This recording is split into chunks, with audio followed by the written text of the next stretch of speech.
दर्शकबिन नमस्कार, स्वागत छ कार्यक्रम माउन्टेन संवाद। आजको माउन्टेन संवादमा हामी बतास समूहको सम्पदामाथिको जुन किसिमको दोहन एकाएक बाहिर आएको छ, यो पक्कै पनि वर्षौंदेखि बतास समूहले नेपालका सम्पदामाथि जुन किसिमको दोहन गरेको छ, यो दोहन कसरी सम्भव भयो, आज हामी यो पाटोमा संवाद गर्छौं। नारायण हेटीमा पनि उहाँको प्रवेशसँगै जुन किसिमको रहस्य बाहिर आयो, त्यसपछि बतास समूहको छलाङ कुन कुन ठाउँमा छ भन्ने कुरा अहिले खोजी भइरहेको छ। बतास समूह धेरै ठाउँमा हावा चलेको रहेछ, धेरै ठाउँसम्म बतास पुगेको छ र उहाँले सक्दोसम्म दोहन र सम्पदा नै आँखामा पर्दो रहेछ। पाटनको दरबारभित्र पनि बतास समूहकै दादागिरी छ, त्यसैगरी पोखराका सम्पदामाथि पनि बतास समूह नै रहेछ भन्ने कुरा बाहिर आएको छ। ठाउँ ठाउँमा चाहिँ बतास समूहले कसरी यस्तो किसिमको अर्थात् सम्पदा दोहन गर्ने अवसर पाएको छ, यो पक्कै पनि राजनीतिक संरक्षणका कारणले गर्दा यो सम्भव भएको हुनुपर्छ। तर वर्षौंसम्म जुन किसिमको अकुल सम्पत्ति कमाएको छ, यसको छानबिन अब कसले गर्छ? के साँच्चीकै यो बारेमा सरकार अब लागि पर्छ या फेरि पनि संरक्षण पाउँदै विगत जस्तै अरू जस्तै बतास समूह पनि छुटकारा पाउनेछ? आज यो पाटोमा संवाद गर्नेछौँ। र त्यसैगरी देशमा मलको अभाव छ, किसानले मल पाएका छैनन्, तर यही समयमा जुन किसिमको संवाद बाहिर आएको छ, अर्थात् मलमा भ्रष्टाचार भयो, मल आयात गर्दाखेरि जुन किसिमको अरबौंको भ्रष्टाचार भयो, यो सुन्दाखेरि किसान अझै सशंकित भएका छन्। किसानले कस्तो खालको मल प्रयोगमा ल्याएका रहेछन् त? यो पनि स्पष्ट हुन्छ। मल आयातमा नै अरबौं घोटाला हुन्छ भने कस्तो गुणस्तरको चाहिँ मल किसानले प्रयोग गर्दै आएका रहेछन् भन्ने कुरा पनि खुलासा भएको छ।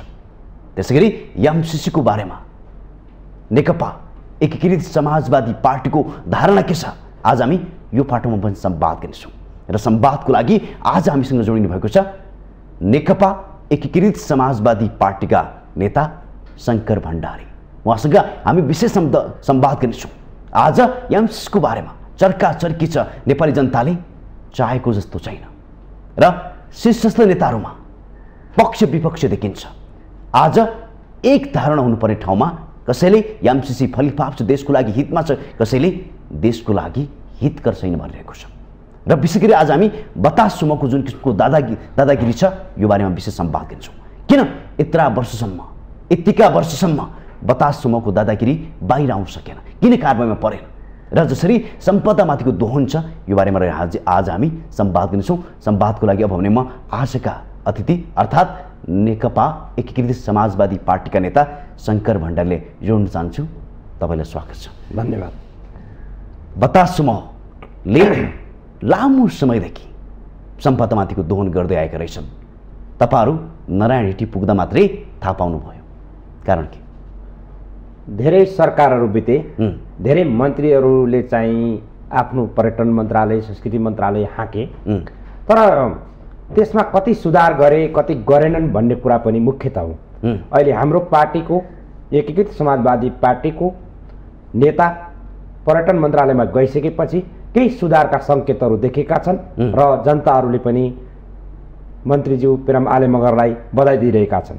त्यो अन्तर्गत कहाँ चाहिँ तपाईँको पर्यटन मन्त्रालय चुकिरहेको छ, कहाँ चाहिँ तपाईँको सम्पदाहरूमाथि दोहन भइरहेको छ, यी सबै कुराहरू हेर्ने क्रममा पनि नारायण हेटीभित्रको जुन बतास समूह छ, यो बतास समूह नारायण हेटीमा मात्र नभएर धेरै नेपालका अन्य सम्पदाहरूमाथि, अन्य महत्त्वपूर्ण ठाउँहरूमाथि उनले चाहे तपाईँको पहिलेका मन्त्रीहरूलाई र नेताहरूलाई रिजाएर त्यहाँ चाहे तपाईँको आफूले सस्तोमा चाहे तपाईँको लिएर ठाउँहरू लिएर विभिन्न ती कब्जा गरेर अनि आफ्नो व्यापार व्यवसायलाई अगाडि बढाउन खोजेको हामीले अहिले पाएका छौँ।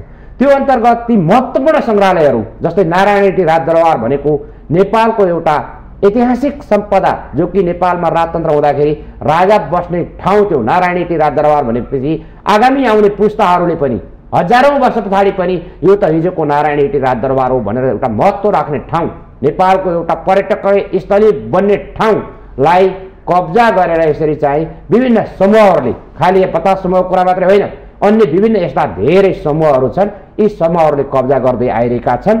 त्यो अन्तर्गत हाम्रा राजनीतिक नेताहरू अनि मन्त्रीहरू प्रभावमा परेर प्रलोभनमा परेर ठाउँ ठाउँमा यस्ता महत्त्वपूर्ण ठाउँहरू दिने गरेका छन्। त्यसो भए बताससम्म भन्दा अरूसम्म पनि यसरी देशका सम्पदा दोहन गर्नमा तल्लीन भएका छन् र तिनीहरूलाई अबको सरकारले साँच्चीकै तपाईँहरूले नियन्त्रणमा ल्याउन सक्नुहुन्छ के छ? तपाईँलाई थाहा छ कहिले यति समूह आउँछन्, कहिले ओम्नी समूह आउँछन्, अहिले चर्चामा बतास समूह छ। यस्ता समूहहरू नेपालमा धेरै छन्। यी माफियाहरूले कसरी कुन मन्त्रीलाई प्रभावमा पार्न सकिन्छ, कुन पार्टीका नेताहरूलाई प्रभावमा पार्न सकिन्छ भनेर उनीहरूले चाहिँ अनेक पावरका एक्सर्साइजहरू गर्छन्।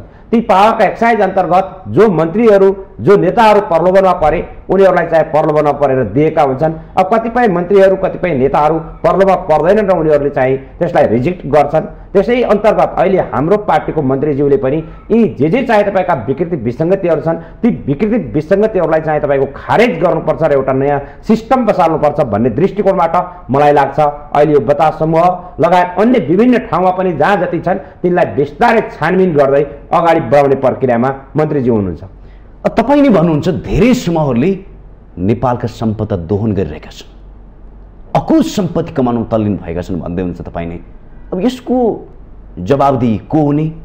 अब तपाईँ राजनीतिज्ञहरू नै भन्दै हुनुहुन्छ खुल्ला हिसाबले विभिन्न समूहले चाहिँ दोहन गरिरहेका छन्, यसको जवाबदेही को हुने त?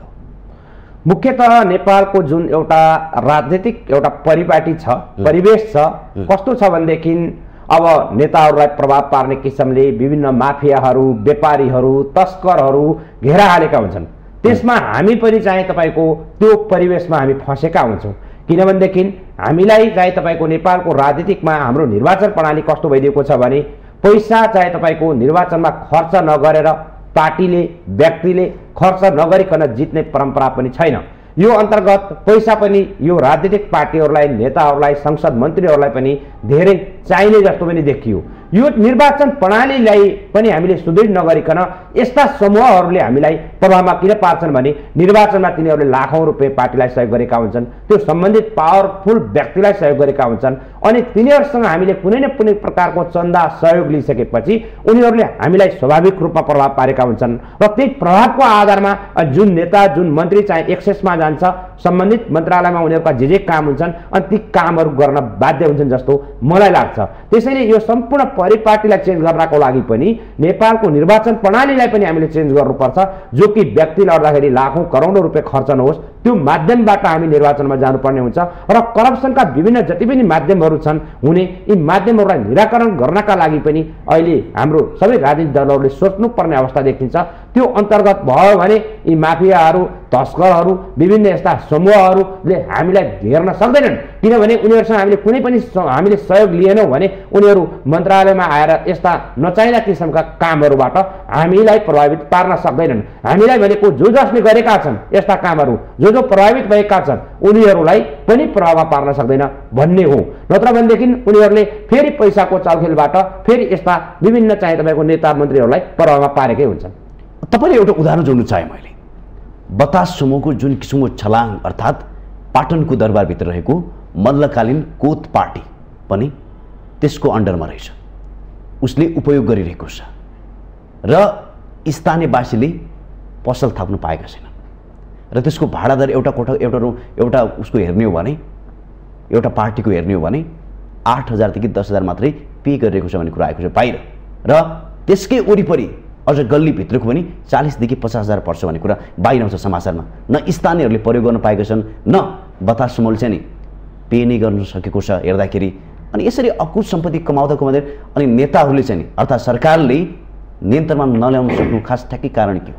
यो कस्तो हुन्छ भने विष्णुजी, उनीहरूले चाहिँ यो एकदमै सस्तो टेन्डरमा लिन्छन्। मैले अघि नै भने त्यो मन्त्रीलाई, मन्त्रालयको सचिवलाई प्रभाव पारेर असाध्यै सस्तोमा टेन्डर लिन्छन् र आफूले चाहिँ बाहिरी चाहिँ वरिपरि रेन्टमा लाउँदाखेरि असाध्यै महँगोमा लिन्छन्। रेन्टमा मात्रै महँगो लिने होइनन्, पहिले नै चाहिँ तपाईँको पैसा उठाएर पनि लिन्छन् होइन। अनि त्यो चाहिँ तपाईँको 10 लाख 20 लाख कुनै एउटा सटरको अब चल्ने ठाउँमा छ भने त्यसरी त्यो पहिले नै एकमुष्ट पैसा लिन्छन् र त्यसपछि रेन्ट पनि लिन्छन्। यसरी उनीहरूको उद्देश्य नै के हुन्छ भनेदेखि हाउ टु अर्निङ नाफा कसरी कमाउने हैन, आम्दानी धेरैभन्दा धेरै पैसा कसरी कमाउने, उनीहरूको त्यो पैसा कमाए बापत फेरि केही नेताहरू मन्त्रीहरूलाई चन्दा दिएर फेरि अरू महत्त्वपूर्ण देशभरिका महत्त्वपूर्ण ठाउँहरूमा कसरी त्यहाँ तपाईँको घुस्नेर आफ्नो बिजनेस व्यवसायहरूलाई फस्टाउने, यो स्वाभाविक रूपमा उनीहरू त्यो माफिया ग्रुपहरूको त्यो त्यस्तो हुन्छ। तर मुख्यतः त्यो जुन पदमा बसेका व्यक्तिहरू छन् त्यो पदमा बसेका व्यक्तिहरूले सोच्नुपर्ने कुरा हो यो राज्यलाई कति फाइदा पुगेको छ, कति पुगेको छैन, यसले गर्दा नेपाली समाजमा के प्रभाव परेको छ, के परेको छैन, यी कुराहरू केलाएर त्यो डिसिजन गर्ने व्यक्तिले, त्यो डिसिजन गर्ने सम्बन्धित मन्त्रालयले, सम्बन्धित अफिसले चाहिँ यसलाई सोचविचार गर्नुपर्ने हो। त्यसैले यसलाई रोक्नको लागि हामीले चाहिँ नेपालमा यी जति पनि यस्ता समूहहरू छन् हरेक मन्त्रालयबाट प्रधानमन्त्रीकै निर्देशनमा यसलाई एउटा सिस्टममा ढालेर हामी अगाडि बढ्यौँ भने मात्र यो सम्भव छ।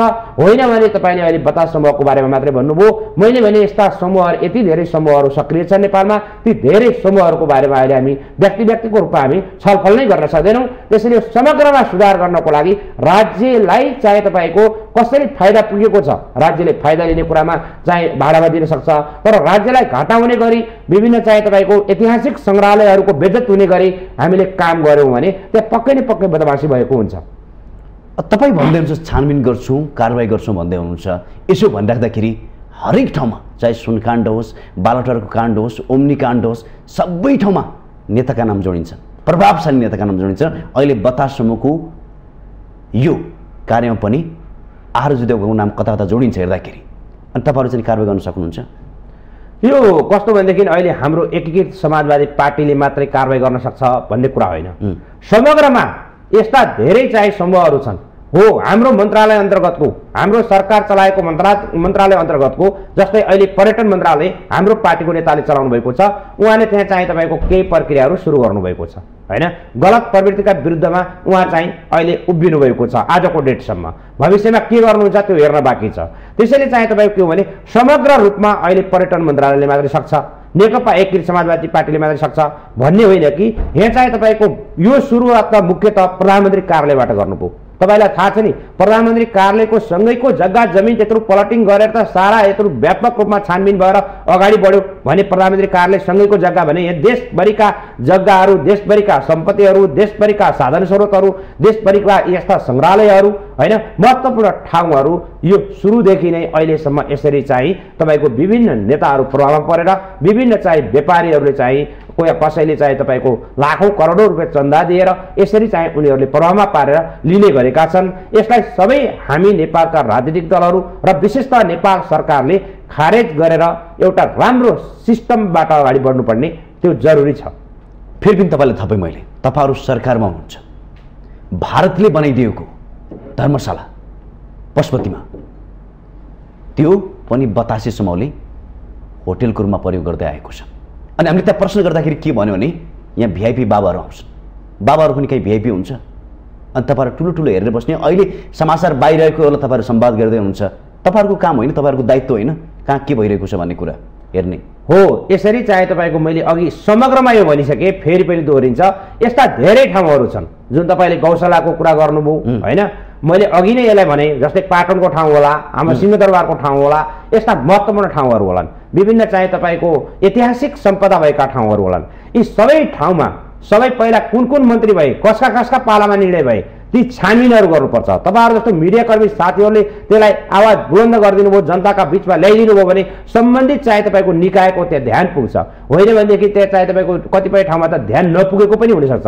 त्यसैले यस्ता कुराहरू तपाईँहरू मिसन न्युज मार्फत राष्ट्रव्यापी रूपमा यसलाई चर्चामा ल्याइदिनु भयो भने तुरुन्त मन्त्रीज्यूहरूले अब कति एक्सन गर्छन् कति गर्दैनन्, किनभनेदेखि म त क्याबिनेट मिनिस्टर पनि होइन, म मन्त्रालयमा पनि होइन, खालि चाहिँ हाम्रो पार्टीको नेताहरू भएको ठाउँमा उहाँहरूले राम्रो काम गर्नुभयो भने हामी स्याबास थ्याङ्क यू भन्छौँ, यदि उहाँहरूले गर्नु भएन भने हामी उहाँलाई हाम्रो पार्टीको केन्द्रीय कमिटीमा हामी आलोचना गर्छौँ। त्यसैले समग्र चाहिँ यस्ता विषयवस्तुको हामी त जिम्मा लिन सक्दैनौँ नि, जो चाहिँ तपाईँको सम्बन्धित निकायमा छन् उनीहरूले त्यसको जिम्मा लिनुपर्छ, छानबिन गर्नुपर्छ, सत्य तथ्य बाहिर ल्याउनुपर्छ र अगाडि बढ्नुपर्छ।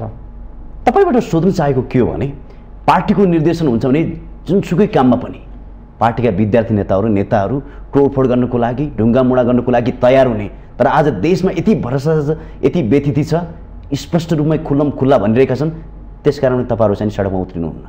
होइन, हामी विभिन्न ठाउँमा बोलेकै हुन्छौँ, विभिन्न ठाउँमा हामीले हाम्रा कुराहरू राखेकै हुन्छौँ। विकृति विसङ्गतिको बारेमा, भ्रष्टाचारको बारेमा तपाईँहरूलाई थाहा छ, जस्तै यति समूहको, ओम्नी समूहको अहिले तपाईँ फेरि बलको कुरा पनि आउँदै हुनुहुन्छ। अहिले छानबिनहरू भइराखेका छन्। अर्को त के गर्छ भने यहाँको तपाईँको कस्तो छ भने राज्य वर्षौँ भइसक्यो, राज्यको नियम नै कस्तो गर्दैछन् छन् भने नियम त त्यसलाई नबनाऊ। राज्य कसरी प्रभाव परेको छ भने जस्तै अख्तियार दुरुपयोग अनुसन्धान आयोग ठुला चाहिँ व्यक्तिहरूलाई कारवाही गर्नका लागि स्टेपहरू चाल्न नसक्ने, सानसाना मान्छेहरूलाई कारवाही गर्न सक्ने यस्तो चाहिँ प्रवृत्ति देखिएको छ। त्यसैले यो प्रवृत्ति चाहिँ हटाउनुपर्छ। किनभनेदेखि मेरो मान्यता त के हो भने सबैभन्दा पहिला क्याबिनेटका मिनिस्टरहरूलाई कारवाहीकोबाट सुरुवात गर्नुपर्छ।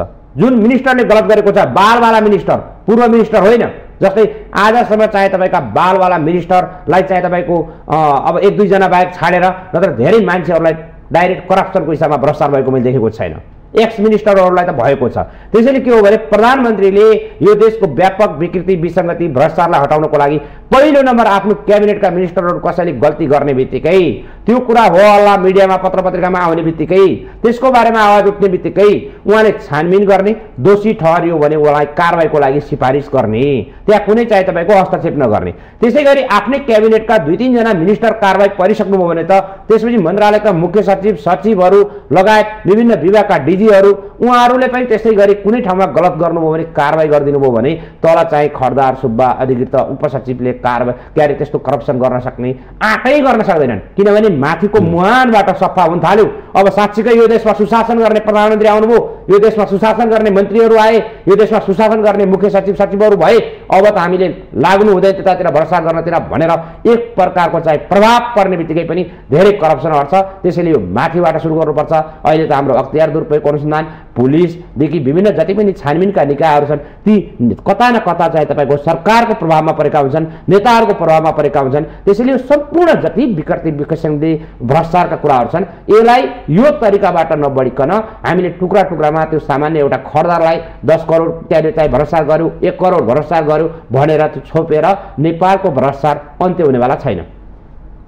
तपाईँले के सोध्न चाह्यो भने संस्कृति पर्यटन तथा नागरिक उड्डयन मन्त्री प्रेम बहादुर आलले धेरै राम्रो काम गरेका छन्। फेरि यो कामको सुरुवाती मात्रै हो। जुन किसिमको बतासे समूहले र अन्य समूह पनि छन् र बतासे समूहको बाहिर आएको कारणले गर्दा मैले तपाईँले के सोध्न चाहे भने धेरै ठाउँमा दोहन गरेको छ वर्षौँदेखि। यो काम राम्रो भएको छ।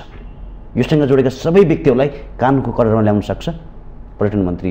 अहिले बतासे समूह अन्तर्गत नारायणी जुन दरबारमा राखेको छ त्यसलाई चाहिँ तपाईँको छानबिन एउटा समिति मन्त्रालयले बनाएको छ। मौखिक निर्देशन गरेर हामीले पनि जानकारी पाए अनुसार, किनभने म आधिकारिक व्यक्ति मन्त्रालयको होइन, मैले आधिकारिक कुरा त भन्न सक्दैनौँ, हामीले पनि मिडिया मार्फत जानकारी पाए अनुसार त्यहाँ चाहिँ तपाईँको एउटा छानबिन समिति बनाएको छ र अहिले तुरुन्त त्यसलाई रोक्नको लागि निर्देशन दिएको छ। छानबिन समितिले के चाहिँ प्रतिवेदन बुझाउँछ त्यो आधारमा पर्यटन मन्त्रीज्यूले यदि त्यहाँ गलत भएको छ, यदि व्यापक विकृति भ्रष्टाचार भएको छ त्यो भने पक्कै पनि रोक्नुहुन्छ। त्यसको लागि स्टेप चाल्नु भएको छ। त्यसको लागि अहिले नेपाली जनताहरूले ठिक छ पनि भनेर भन्नुभएको छ। यस्ता कुराहरू मन्त्रीज्यूले सबै मन्त्रालयबाट गर्दै जानुभयो भने राम्रो पनि हुन जान्छ। नारायणको मात्रै कुरा होइन, मैले तपाईँलाई भर्खरै पनि जोडेँ धर्मशालाको कुरा, पाटनको कुरा, पोखराको कुरा यसमा पनि जोडेको छ। त्यसमा के भएको छ यो तपाईँहरू यस्ता आवाजहरू उठाइदिनुहोस्। हामी पनि हाम्रो पार्टीमा मन्त्रीज्यूहरूसँग मन्त्रालयमा भेट हुँदाखेरि त्यसको आधिकारिक तथ्य सत्य बुझेर कुरा गरौँला र उहाँले त्यहाँ पनि चाहिँ के छ बुझ्नु होला। कारवाही हुन्छ कि हुँदैन? होइन, कारवाही त गलत गर्नुभएको छ, अब त्यो सिस्टमभन्दा बाहिरबाट जानुभएको छ भनेदेखि कारवाही हुन्छ। नेपालको संविधान, विधि विधान, नियम कानुन अनुसार त्यहाँ चाहिँ तपाईँको टेन्डर लिएर बस्नु भएको छ भने त कसरी कारवाही गर्न सकिन्छ? टेन्डर पनि त कानुन सम्मत हुनु पर्यो नि। हो, त्यही कानुन सम्बन्ध भयो भने चाहिँ तपाईँको कारवाही हुँदैन। कानुन सम्बन्ध भएन, कुनै चाहिँ तपाईँको जबरजस्ती कोही बसेको छ भने त त्यो स्वाभाविक रूपमा कारवाही हुन्छ। सम्भव छ? सम्भव छ, किन सम्भव नहुनु? जसले देशको संविधान मान्दैन, नियम कानुन मान्दैन, जो चाहिँ तपाईँको सिस्टममा जाँदैन त्यसलाई त स्वाभाविक रूपमा सरकारले कारवाही गरिहाल्छ नि। तपाईँले भनेको संवादलाई जनताले विश्वास गर्ला? होइन, स्वाभाविक रूपमा कारवाही हुन्छ। जसले नियम कानुन मानेकै छैन भने त कहाँ हुन्छ? तर चाहिँ तपाईँको के हुन्छ भनेदेखि ती व्यापारी समूहहरूले प्रायः जसो नियम कानुन मिलाएर दिएका हुन्छ, तर तिनलाई दिने कि नदिने ती ठाउँमा भन्ने मुख्य प्रश्न हो। जस्तै नारायणी राजदरबारमा कफी सप चलाउने कि नदिने, रक्सी पसल खोल्न दिने कि नदिने, रेस्टुरेन्टहरू खोल्न दिने कि नदिने, त्यो राज्यको एउटा नियम बनाउने कुरा हो। तर उनीहरूले त्यो लिँदाखेरि ठ्याक्क गएर त्यतिकै जबरजस्ती बसेको हुँदैनन्। उनीहरूले त्यहाँ चाहिँ तपाईँको सबै सिस्टम परिधि नियम कानुन बनाएर, किनभने त्यत्र बतास समूह, यति समूह, अम्नी समूह, ठुला ठुला केस समूह, व्यापक उनीहरूले त त्यो बिजनेस कसरी गर्छन् भन्ने उनीहरूलाई थाहा छ नि। उनीहरूले सबै नियम कानुन परिधि पुर्याएर गएको हुन्छन्। तर त्यो राज्यले त्यस्ता महत्त्वपूर्ण ठाउँमा त्यहाँ प्रयोग गर्न दिने कि नदिने भन्ने त्यो राज्यको पोलिसीभित्र पर्छ। तर नेपाली जनताले त यी समूहहरूलाई पार्टीका भातृ सङ्गठन बुझिरहेका छन् नि। होइन, कुनै पनि समूह कसैको पनि भातृ सङ्गठन होइन। खालि यति मात्र हो, मैले फेरि पनि दोहोऱ्याएँ, उनीहरू जो सरकारमा आयो, जो पार्टीका हरेक पार्टीका जो नेताहरू अलिक प्रभावशाली नेताहरू छन्, ती सबैलाई प्रभावमा पारेर आफ्नो बिजनेस व्यवसायलाई फस्टाउनको लागि अनेक प्रकारका हत्कण्डाहरू मचाउँछन्। त्यो उनीहरूले स्वाभाविक रूपमा पनि हो। तर त्यसमा चाहिँ सरकार, नेता, मन्त्री प्रभावमा पर्ने कि नपर्ने भन्ने कुरा दोस्रो पाटो हो। त्यसो भए व्हाइट बडी काण्ड कहाँ गयो, सुन काण्ड कहाँ गयो, 12 काण्ड अझै पनि चलिरहेको छ, काण्ड अझै पनि हो। त्यसरी यस्ता राष्ट्रिय लेभलका जति पनि काण्डहरू छन् नि, यी काण्डहरू सम्बन्धित सरकार चाहिँ फितलो भएर हो, सम्बन्धित सरकारले एक्सन लिएर अगाडि बढ्न नसकेको कारणले हो। जस्तै ओली समूह, ओली सरकारको पालामा के भए, विभिन्न ठुला ठुला काण्डहरू आए। ती ठुला ठुला काण्डहरूमा ओली सरकारले चाहिँ तपाईँको त्यसलाई छानबिन गरेर अगाडि बढ भन्नुभन्दा पनि संरक्षण गरेर चाहिँ अगाडि बढ्न खोज्नुभयो। तपाईँलाई थाहा छ नि, 70 करोडको कुरा आउँदाखेरि त्यो कहाँ 70 करोडको कुरा हुन्छ, उहाँले कहाँ भ्रष्टाचार गर्नुभएको छ भनेर उल्टै चाहिँ तपाईँको प्रधानमन्त्री जस्तो देशको मुलुक आँक्ने व्यक्तिले सफाई पायो त, डिफेन्स गर्नुभयो। त्यसरी सफाई पाउनुभयो, ठिक छ, उहाँले अब सफाई पाउनुभयो भने राम्रो कुरा भयो, उहाँले गर्नुभएको छैन भने त्यसरी यस्तो सत्य तथ्य छानबिन गर्नु पर्यो। राज्यको निकायमा बस्ने मान्छेहरूले, राज्यका निकायमा बस्ने व्यक्तिहरूले के गर्नु पर्यो भने कुनै पनि प्रभावमा नपरे, कुनै पनि कसैलाई पनि चाहे तपाईँको तलमाथि नपारेर उहाँहरूलाई चाहे तपाईँको सत्य तथ्य के हो, नियम कानुन अनुसार, देशको संविधान अनुसार उहाँहरूलाई छानबिन गरेर यदि गलत गर्नुभएको छैन भने ठिक छ, गलत गरेको छ भने कारवाही गर्न पर्यो। त्यसैले चाहे तपाईँको जति पनि विकृति विसङ्गति छन् त्यसलाई त्यहाँको राज्य हाँक्ने सरकारले, मेन कुरा मैले अघि पनि भने होइन, त्यो जो सम्बन्धित निकायमा बसेका व्यक्तिहरू छन्, जिम्मा लिएर बसेका छन्, उहाँहरू राम्रो भइदिनु पर्यो, उहाँहरू देशको संविधान नियम कानुन अनुसार अगाडि बढिदिनु पर्यो, कसैको प्रभावमा नपरिकन काम गरिदिनु भएन। त्यसो भए कारवाही हुन्छ, कारवाही हुन्छ मेरो विचारमा। अब जसले गलत गरे विचारमा होइन कि कारवाही हुन्छ कि हुँदैन, कारवाही हुन्छ कि हुँदैन भन्ने कुरा त म त्यो आधिकारिक व्यक्ति म होइन। यदि म मिनिस्टर भएको तपाईँहरू हुनुहुन्छ, यदि म मिनिस्टर भएको भए, मेरो मन्त्रालयमा केही गलत विकृति विसङ्गति भएको भए कारवाही हुन्छ कि हुँदैन भने म यस और न क्वेसन गर्न सक्थेँ। तर अहिले मैले चाहे तपाईँको भन्ने के हो भने यदि नियम कानुन विधि विधान अनुसार उहाँहरू चल्नु भएको छैन भने कारवाही हुन्छ, यदि चाहे तपाईँको अब चल्नु भएको छ भने कारवाही हुँदैन। होइन, हामीले भन्ने त्यही हो। हामीले नेपालको संविधानको नियम कानुन अति मन्त्रीहरूले कति एक्सन गर्न सक्छन्, यो सरकारले कति एक्सन गर्न सक्छ सक्दैन, त्यो कुरा त हामीले त्यसको काम कारबाहीहरू हेरेर अगाडि बढ्ने हो। अनि मात्र हामीले मूल्याङ्कन प्रसङ्ग परिवर्तन गर्न चाहे। हजुर, देश हाम्रो कृषि प्रधान देश, कृषकले बाली लाउँदाखेरि मल पाउँदैन, मलको अभाव हुन्छ, उत्पादन गर्यो बजार मूल्य पाउँदैन, आन्दोलन गर्नुपर्छ, काठमाडौँ आउनुपर्छ। यसपटक पनि अहिले यो संवाद गर्दाखेरि मलको अभाव छ, तपाईँहरू सरकारमा हुन्छ, तर भ्रष्टाचार भयो भनेर बाहिर आउँछ। 1 खरबभन्दा बढी आयातमा, मल आयातमा भ्रष्टाचार भयो भनेर बाहिर आएको छ। अनि तपाईँहरूको काम के हो भन्नु खोज्यो कि? हाम्रो काम के हो भनेदेखि हामीले चाहिँ जस्तै 1 अरबभन्दा माथि भ्रष्टाचार आयो भन्ने कुरा छ भने त्यो भ्रष्टाचार गर्ने व्यक्तिलाई राज्यले सत्य तथ्य छानबिन गरेर कठघरामा उभ्याउने, राज्यको नियम कानुन अनुसार कारवाही गर्ने, होइन, काका पेश गर्नुपर्छ। हामी यस्ता आवाजहरू बुलन्द गर्छौँ, नम्बर 1। नम्बर 2, नेपाली नागरिकहरूले, नेपालको चाहे कृषि प्रणालीमा आधारित भएका सबै दाजुभाइ दिदीबहिनीहरूले, सबै चाहे तपाईँको नागरिकहरूले मल चाहिँ समयमा पाउनु पर्यो। किनभनेदेखि राज्य भनेको नेपाली नागरिकको अभिभावक हो सरकार भनेको। त्यसैले चाहे सम्बन्धित ठाउँमा चाहिँ मल ल्याउनु पर्यो। हाम्रो देशमा मलको अभाव हुन दिनु भएन, हाम्रो देशमा खाद्यान्नको अभाव हुन दिनु भएन, हाम्रो देशमा स्वास्थ्य क्षेत्रमा अभाव हुन दिनु भएन, शिक्षा क्षेत्रमा अभाव हुन दिनु भएन। यी सबै नेपाली जनताका जनजीविकाका सवालहरूमा हामीले आवाज बुलन्द गर्नु पर्यो, सम्बन्धित निकायमा पनि घचघचाउनु पर्यो, हामीले मिडिया मार्फत पनि बोल्नु पर्यो, लेखेर पनि चाहिँ हामीले बोल्न पर्यो, त्यसपछि चाहे तपाईँको आन्दोलन गर्न पर्यो भने गर्न पर्यो। त्यसैले यी सबै यस्ता प्रकारका गतिजन्य जुन छन् यी सबै राज्यमा बसेका व्यक्तिहरूले गम्भीरतापूर्वक बसेर अगाडि बढ्नु पर्यो। जस्तै अहिले यदि हामीलाई चाहे तपाईँको साँच्चीकै मलको अभाव भएको खण्डमा त्यो कृषि मन्त्रालय हाँक्ने को हुनुहुन्छ मन्त्रीज्यू, उहाँले चाहिँ त्यसमा सिरियस लागेर चाहिँ तपाईँको अगाडि जानु पर्यो होइन। जनतालाई चाहिँ तपाईँको अभाव भयो, मलको समस्या भयो, हाम्रो देश कृषि प्रधान देश हो, मलै भएन भने कसरी चाहिँ तपाईँको कृषिबाट कुराहरू उत्पादन हुन्छ। त्यसैले यी सबै विषयवस्तुमा राज्य चाहिँ तपाईँको गम्भीर हुनु पर्यो। राज्य गम्भीर भनेको त्यो क्याबिनेट मिनिस्टर, त्यो मन्त्रालय, त्यहाँको सचिव, त्यहाँको जिम्मेवारीमा बस्नुभएका व्यक्तित्वहरू गम्भीर भएर यसलाई समस्याको समाधान गर्न पर्यो। तपाईँले एउटा उदाहरण जोड्न चाहे, हजुर, उखु किसानले 70 वर्षदेखि 2017 सालदेखि आजसम्म आफूले पाउनुपर्ने रकम पाएका छैन, उखु बेचेर पनि। अनि तपाईँहरू संवाद गर्नुहुन्छ कृषि प्रधान देश, पटक पटक सरकारसँग सम्झौता गरे, त्यही सम्झौता कहिले कार्यान्वयनमा आउँदैन। अझ तत्कालीन आपूर्ति मन्त्री, उद्योग तथा आपूर्ति मन्त्री लेखराज भट्टले के पनि भन्यो भने मलाई धम्क्यायो, मन्त्री नै त्यस्तो भन्छन्। अनि तपाईँहरू भन्नुहुन्छ कारबाही गर्नु, कसरी कारबाही गर्नुहुन्छ? होइन, सरकारले पटक पटक सम्झौता गर्ने, सरकारले नै सम्झौताको उल्लङ्घन गर्ने भने त्यो त सरकारको अर्थ नै भयो। कारबाही कसले गर्ने भन्नु होइन, त्यो त अब हामीले त भन्यो नि, त्यो सरकारले गर्नु पर्यो। सरकारको मन्त्री किन हुने, मन्त्रालयको सचिव किन हुने? जसले नेपाली जनताको चाहिँ तपाईँको रिप्रेजेन्टेटिभ गर्न सक्दैन, आफ्नो मन्त्रालयको काम कारबाही गर्न सक्दैन, उनलाई मन्त्री हुने अधिकार कसले दिएको छ होइन, सचिव हुने अधिकार कसले दिएको छ? त्यो मन्त्रालय अन्तर्गतका जति पनि काम कारबाही गरोस् भनेर त अनि सम्बन्धित मन्त्रालयहरू छुट्याइएको छ नि। कृषि मन्त्रालयको काम के, पर्यटनको काम के, शिक्षाको काम के, भौतिकको काम के, गृह मन्त्रालयको काम के, यस्ता तत्त मन्त्रालयहरू छन्। ती तत्त समस्याहरू सम्बन्धित मन्त्रालयले गर्नु पर्यो, ती निकायहरूले गर्नु पर्यो। त्यस मन्त्रालय अन्तर्गतका पनि विभिन्न भित्रका निकायहरू छन्, विभागहरू छन्, ती विभागहरूले काम गर्नु पर्यो नि। त्यसैले चाहिँ तपाईँको के हो भनेदेखि त्यहाँ पदमा बस्ने व्यक्तिहरूले चाहिँ त्यसलाई गम्भीरतापूर्वक गएर जनताका समस्याहरूलाई समाधान गर्नतिर बढ्नु पर्यो। अब यो सम्पूर्ण सरकारको ठेगा, सम्पूर्ण सरकारको के अरे मन्त्रालयको ठेगा तपाईँसँग वार्ता गर्दाखेरि मैले त लिन सक्दैन नि, किनभने म त त्यो सम्बन्धित निकायमा त्यो जिम्मेवारीमा छैन।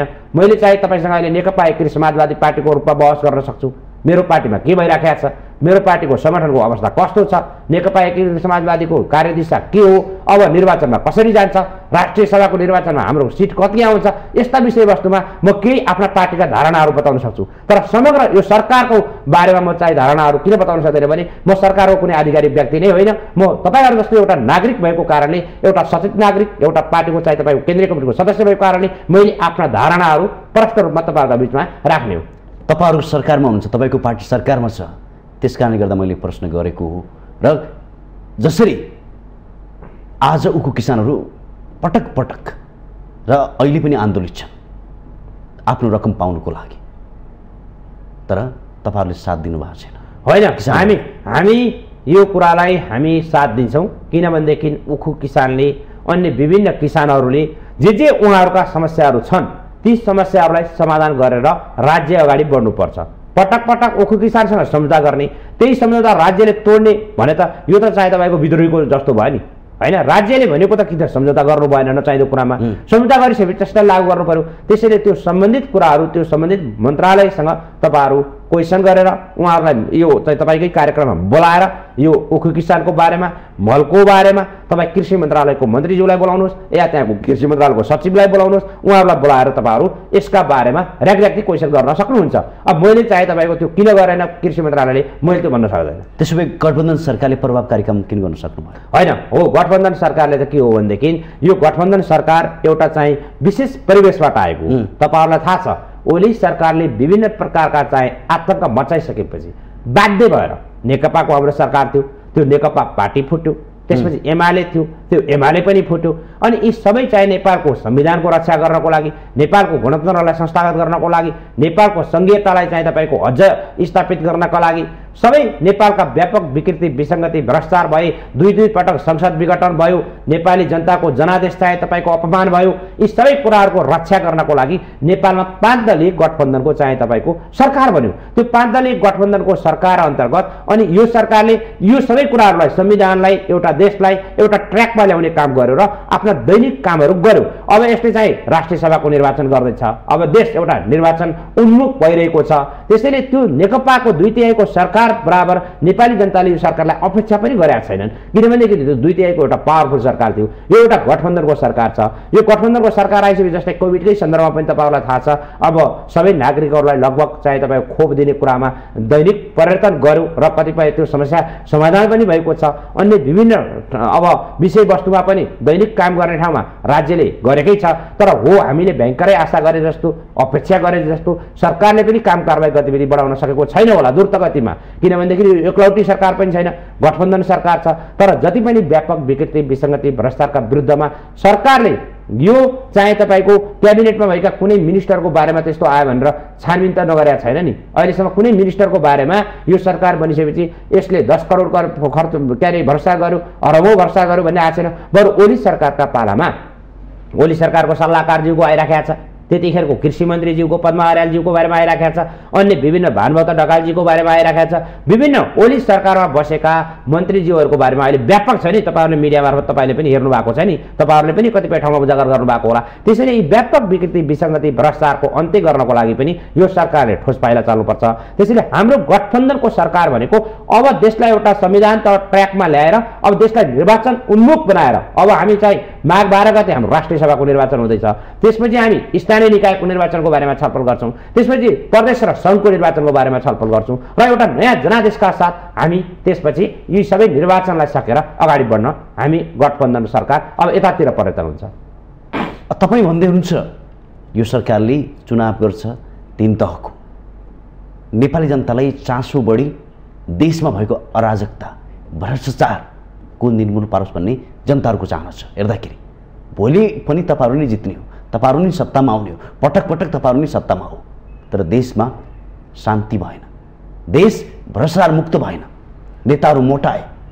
यो सरकारले के काम गर्यो भन्नु खोजा यो क्षेत्रमा? हो, तपाईँले स्वाभाविक रूपमा भन्नुभयो, जनताले त के गर्छ भने पहिला आफ्नो घाँस बास, कपास, रोजगार, शिक्षा, स्वास्थ्यको त्यो जवाबदेहिता खोज्छ हैन।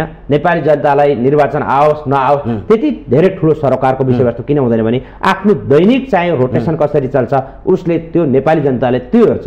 त्यसैले त्यो नेपाली जनतालाई रोजगार दिनको लागि, नेपाली जनतालाई स्वास्थ्य क्षेत्रमा चाहिँ तपाईँको राम्रो चाहिँ तपाईँको सन्देश दिनको लागि, शिक्षा क्षेत्रमा सबैका नागरिकहरू पढ्न, छोराछोरीहरू पढ्न पाउनको लागि वातावरण बनाउनको लागि, त्यसपछि चाहे तपाईँको अब विदेश जाने जुन हाम्रो मेन पावरहरू छ यसलाई रोकेर चाहे तपाईँको अगाडि बढाउनको लागि देशलाई एउटा तपाईँको एउटा सिस्टममा ल्याएर एउटा ट्र्याकमा त ल्याउनु पर्यो नि। हाम्रो देशको सिस्टम नै भत्कियो भने त्यो चाहे तपाईँको कुनै पनि चिज हुँदैन।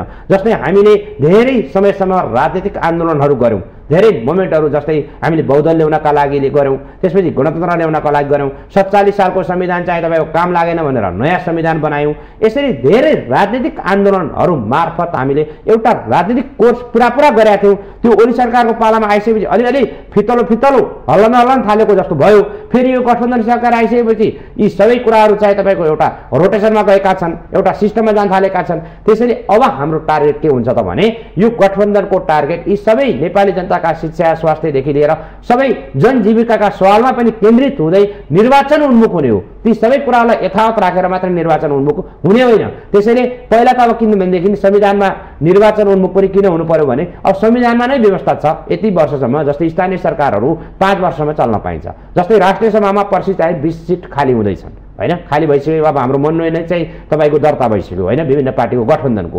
अब यसलाई चाहिँ माघ 12 गते चुनाव छ। यसरी यो सबै राज्यका दैनिक काम कारबाही पनि बढ्दै जान्छन् र दैनिक आएका समस्याहरूलाई पनि समाधान गर्नका लागि सम्बन्धित मन्त्रीहरू, सम्बन्धित सरकार, सम्बन्धित पालिकाका सरकार, सम्बन्धित प्रदेश केन्द्रका सरकार सबै त्यहाँ फोकस भएकै हुन्छन्। जस्तै बाढी पहिरो आउँदा होस्, कोभिड आउँदा होस्, अन्य चाहिँ तपाईँको विभिन्न समस्याहरू हुँदाखेरि होस्, त्यहाँ चाहिँ तपाईँको राज्य उपस्थित भएकै हुन्छ। फेरि मैले प्रसङ्ग परिवर्तन गर्न चाहे। आज देशमा यान्सनले वर्षौँदेखि कर तिरेको छैन, 65 अरूभन्दा बढी कर तिर्न बाँकी छन् र समाचार पटक पटक बाहिर आउँछ। तर त्यसमा कुनै पनि सरकारको ध्यान जाँदैन।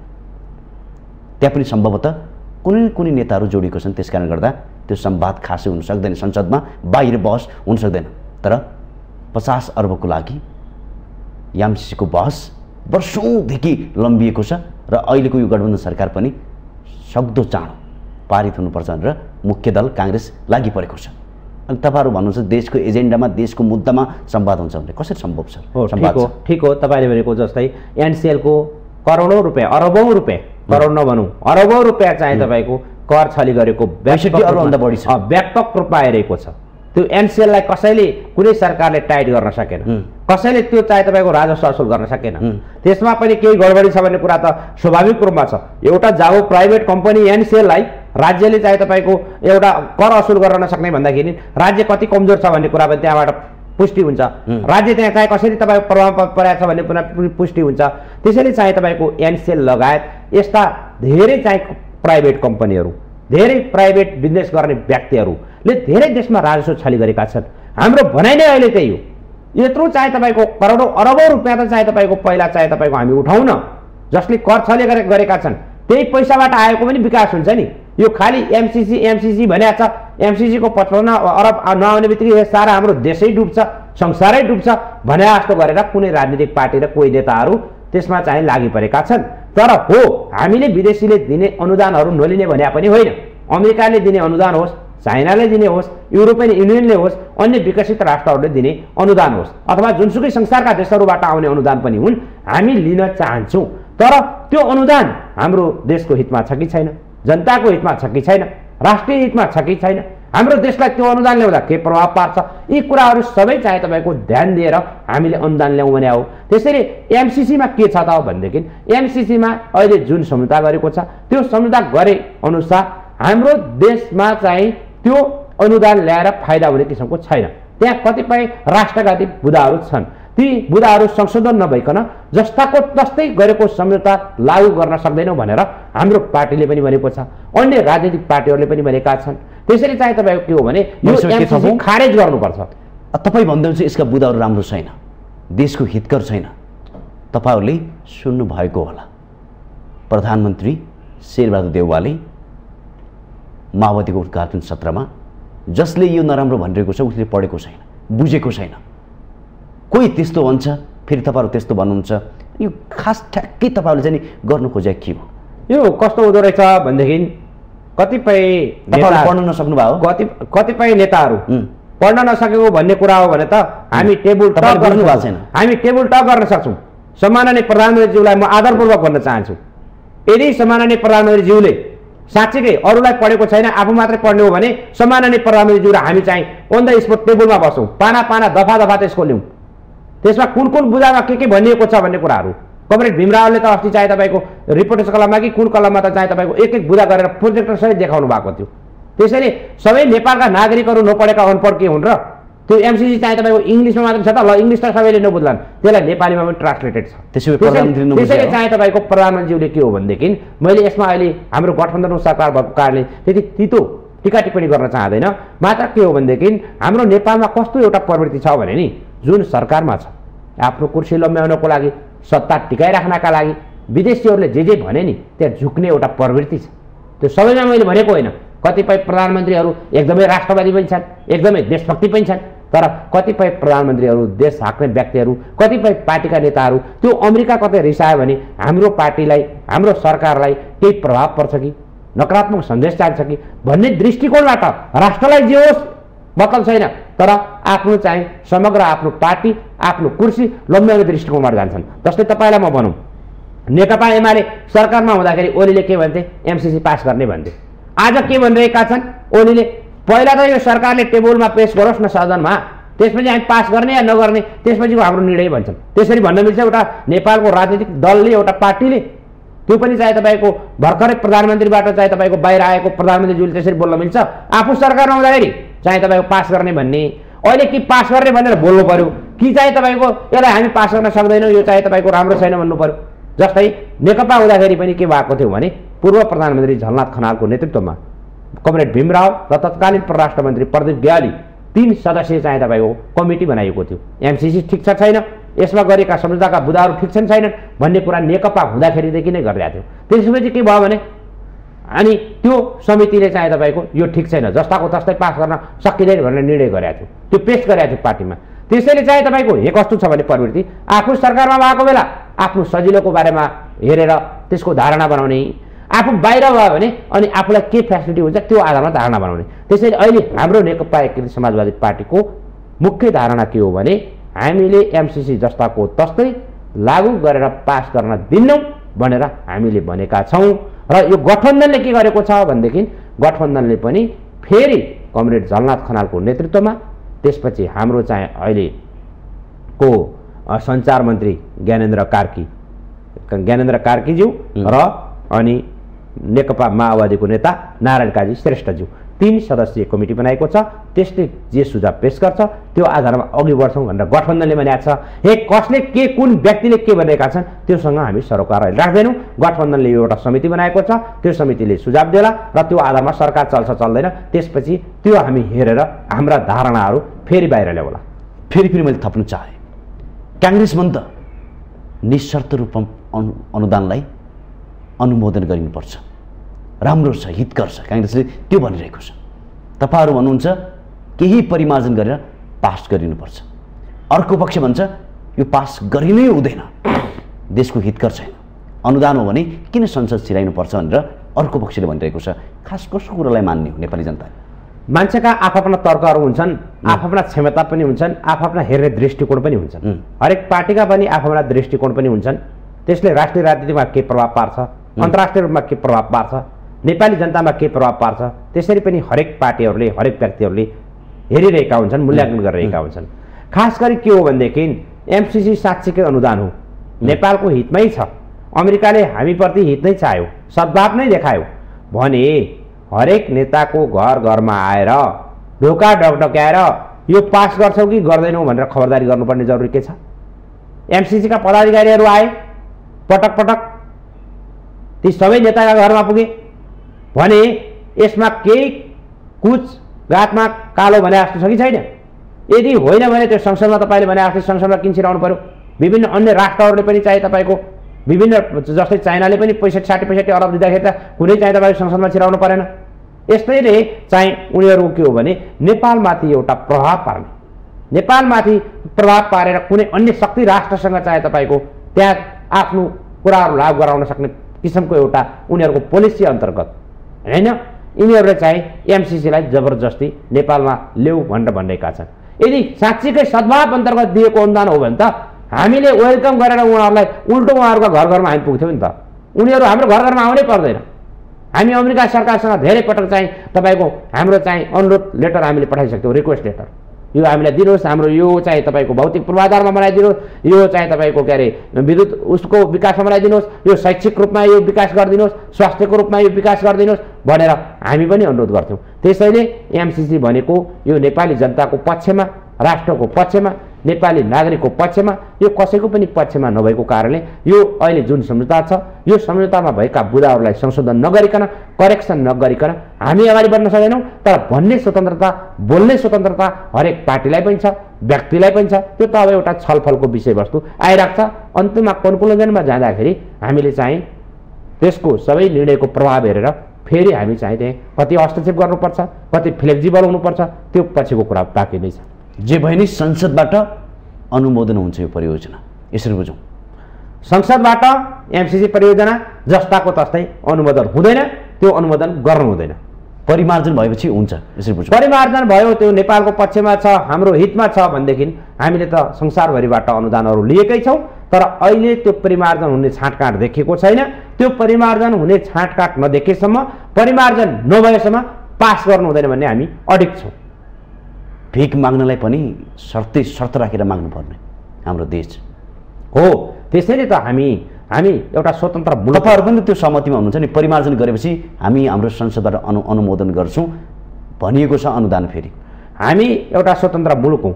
हामी आजको इतिहाससम्म कसैको औपनिवेशक भएर हामी बसेका छैनौँ। हामी न ब्रिटिसको व्यवहारमा देखिनु पर्यो, न भारतमा भयौँ, न कसैको चाइनाको भयौँ, तर अन्य कतिपय शक्तिशाली राष्ट्रहरू पनि कतिको औपनिवेशक भएर बसेका छन्। त्यसैले हाम्रो भनाइ के हो भने संशोधन भएर त्यहाँ भएका गलत प्रावधान हटायो भने त किन नलिने त? तपाईँले किनभने एउटा कुरा थप्नु चाहियो मैले। हजुर, के थप्नु चाहियो भने तपाईँले भन्नुभयो कि हामी कसैको उपनिवेश बनेनौँ, कसैको दासत्व छैनौँ। त्यो ठिक छ, कोशी ब्यारेज नेपालको भूमिमा छ, त्यहाँ नेपालको भूमिमा हुँदाहुँदै पनि भारतको सेनाले संरक्षण दिइरहेको छ, सुरक्षा दिइरहेको छ। हाम्रो सेनामाथि विश्वास गर्न सकेन भनेर उसले भारतको सेना राखेको छ। उसको हरेक बोर्डरमा नेपालको सेना आउनुपर्ने, चाहे कारगिल होस्, चाहे अन्य ठाउँ होस्, हरेक जहाँ कठिनाइ छ, जहाँ अप्ठ्यारो छ, त्यहाँ नेपाली जवान हुनुपर्ने अनि हाम्रै भूमि छ अनि हाम्रो सेनालाई विश्वास नगर्ने भारतले। अनि तपाईँहरू भन्नुहुन्छ स्वाधीनताको कुरा, स्वाभिमानको कुरा हामी कहिल्यै उपनिवेश भएन भनेर संवाद गर्नुहुन्छ अनि अनुदान पनि माग्दाखेरि शर्तै शर्त ठडेर माग्नुहुन्छ अनि भन्छ फेरि स्वाधीनताको कुरा। कसरी स्वाधीनता छ? भारत हाम्रो छिमेकी देश हो। भारत र हाम्रो देशमा सिमानाका कुराहरूदेखि लिएर धेरै ठुला कुराहरू विवादमा छन्। यी पटक पटक धेरै वर्ष पहिलेदेखि आइरहेका छन्। त्यसैले यसमा हाम्रो सरकार गम्भीर भएर जति पनि चाहे तपाईँका यी समस्याका कुराहरू छन्, जति सिमानाका कुराहरू हुन्, अन्य कुराहरू हुन्, यी चाहे तपाईँको भारतसँग वार्ता गरेर फेरि पनि चाहे तपाईँको हामी अगाडि बढ्नुपर्छ। जस्तै कालापानी लिपुलेको कुरा आयो, त्यो भूमि चाहे नेपालको हो भनेर हामीले अडान गरौँ, त्यो नेपालको भूमि फिर्ता दिनु पर्यो भन्ने कुरा गरौँ।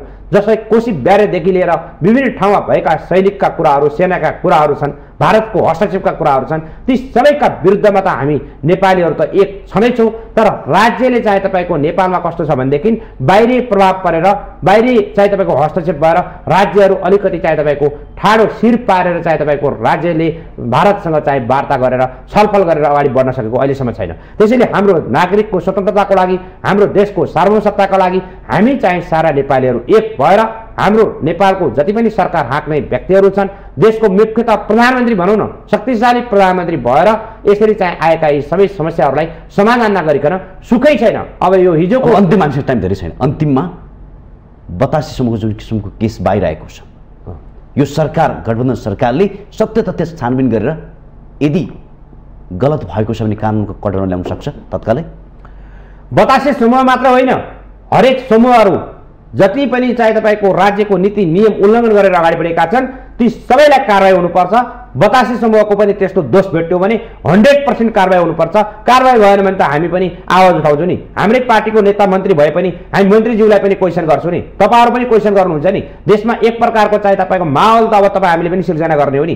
जे चाहे तपाईँको नेता मन्त्रीले आफ्नो पार्टीले जे भन्यो त्यही तपाईँको ताली हान्दै गयो, थप्पडी बजाउँदै गयो भने त कसरी चाहे तपाईँको सुदृढ हुन्छ? त्यसैले यो कुरामा चाहे तपाईँको पक्कै पनि गलत छ भने कारवाही हुन्छ। पक्कै पनि तपाईँले भने जस्तै ढिलै भए पनि 82 समूह लगायत अन्य समूहको छानबिन हुनुपर्छ। सत्य तथ्य बाहिर ल्याएर कारवाहीको कटरमा पर्नेलाई कारवाहीमा लानुपर्छ भन्दै यो संवादको लागि, यसको लागि पनि धेरै धेरै धन्यवाद दिँदै बिदा हुन चाहन्छु। नमस्कार। धन्यवाद विष्टजी तपाईँलाई पनि। दर्शकबिन, जे भइरहेको छ, जे समाचार आएको छ त्यो पक्कै पनि शोभनीय छैन। वर्षौँदेखि धेरै ग्रुपहरूले देशको दोहन गरिरहेका छन् तर अझै पनि कारवाहीमा परेका छन्। ढिलै भए पनि सरकारले अब देशको स्वाधीनताको मुद्दामा र जथाभावी सम्पदाहरू दोहन गर्ने व्यक्तिहरूलाई, समूहलाई कानुनी कठघरामा ल्याउनु पर्ने आवश्यकता छ भन्दै आजको संवादमा कार्यक्रम सञ्चालक खगेन्द्र विष्ट बिदा हुन चाहन्छु। नमस्कार।